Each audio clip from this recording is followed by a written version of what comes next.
1000 നന്ദി.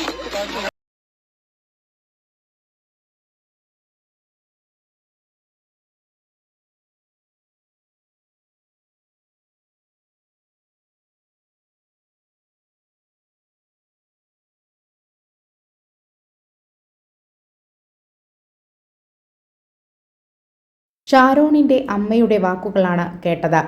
നീതിമാനായ ജഡ്ജിക്ക് 1000 നന്ദി എന്നാണ് അവർ പറഞ്ഞു വെക്കുന്നത്. തൻ്റെ മകൻ 11 ദിവസം വേദന അനുഭവിച്ചാണ് മരിച്ചത്. ഇഞ്ചിഞ്ചായാണ് എൻ്റെ കുഞ്ഞിനെ കൊന്നത്. എൻ്റെ കുഞ്ഞിന് നീതി കിട്ടി എന്നവർ വളരെയധികം ആത്മസംതൃപ്തിയിലാണെന്നും കൂട്ടിച്ചേർക്കുന്നു. എന്തായാലും വളരെയധികം ആത്മസംതൃപ്തിയും അതുപോലെ തന്നെ കോടതിയിലെ വിശ്വാസവും വർദ്ധിപ്പിക്കുന്ന രീതിയിലുള്ള വിധിയാണ് ഇന്ന് ഗ്രീഷ്മയ്ക്ക് ലഭിച്ചിരിക്കുന്നത്. ഷാരോൺ വധക്കേസിൽ ഗ്രീഷ്മ എന്ന പ്രതിക്ക് ലഭിച്ചിരിക്കുന്നത് എന്ന് നമുക്ക് പറയാൻ സാധിക്കും. പോലീസിന് പോലും അഭിനന്ദർഹമായിട്ടുള്ള ഇടപെടലാണ് പോലീസിൻ്റേത് പോലും ഉണ്ടായിരുന്നത്. വളരെയധികം പ്രതീക്ഷയും ഉണ്ടാക്കുന്നതാണ് ഈ കേസിലെ വഴിത്തിരിവെന്ന് പറയുന്നത്. ഈ കേസിലെ ഈ ഒരു വിധി എന്ന് പറയുന്നത് വളരെയധികം ന്യായമായ വിധി തന്നെയാണ് ഇത് ലഭിച്ചത് എന്ന് നമുക്ക് മനസ്സിലാക്കാൻ സാധിക്കും.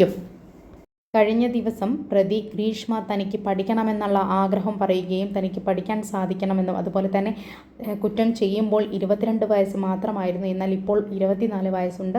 അപ്പോൾ എൻ്റെ വയസ്സിൻ്റെ സ്ഥിതി അനുസരിച്ചെങ്കിലും എനിക്ക് കുറ്റത്തിൽ ഇളവ് തരണമെന്നും ശിക്ഷയിൽ ഇളവ് തരണമെന്നും ഗ്രീഷ്മയുടെ വക്കീൽ പറഞ്ഞിരുന്നു. എങ്കിലും അതൊന്നും മുഖവിലേക്ക് എടുത്തില്ല കോടതി. വളരെ നീതിയുക്തമായിട്ടുള്ള തീരുമാനമായിരുന്നു ഈ വധശിക്ഷ എന്ന് പറയുന്നത്. കാരണം ഈ ഷാരോണും ഈ ഗ്രീഷ്മ ഈ ഷാരോണിനും 22 വയസ്സേ ഉണ്ടായിരുന്നുള്ളൂ. വളരെ ചെറിയൊരു ചെറുപ്പക്കാരനാണ്.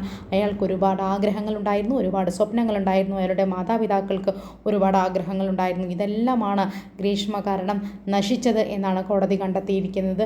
മാത്രവുമല്ല, ഷാരോണിനെ പ്രണയം നടിച്ച് സ്നേഹിച്ചുകൊണ്ട് കൊല്ലുകയായിരുന്നു ഗ്രീഷ്മ ചെയ്തത്. വലിയ ഒരു കൊടും ചതിയാണ്, ഒരു ചെകുത്താൻ്റെ സ്വഭാവമാണ് ഗ്രീഷ്മയ്ക്ക് എന്നാണ് പറഞ്ഞു വെക്കുന്നത്. നാളെ ഇനിയും ഗ്രീഷ്മ പുറത്തിറങ്ങിയാൽ നാളെ ഇനിയും ഇതുപോലെയുള്ള കൊലപാതകം ചെയ്യാൻ സാധ്യതയുണ്ട് എന്നാണ് കോടതിയുടെ കണ്ടെത്തൽ. വളരെ നീതിയുക്തമായ തീരുമാനമായിരുന്നു ഇത് എന്ന് നമുക്ക് പറയാവുന്നതാണ്. എൻ്റെ ചാനൽ ഇഷ്ടപ്പെട്ടെങ്കിൽ ഒന്ന് സബ്സ്ക്രൈബ് ചെയ്യൂ. താങ്ക്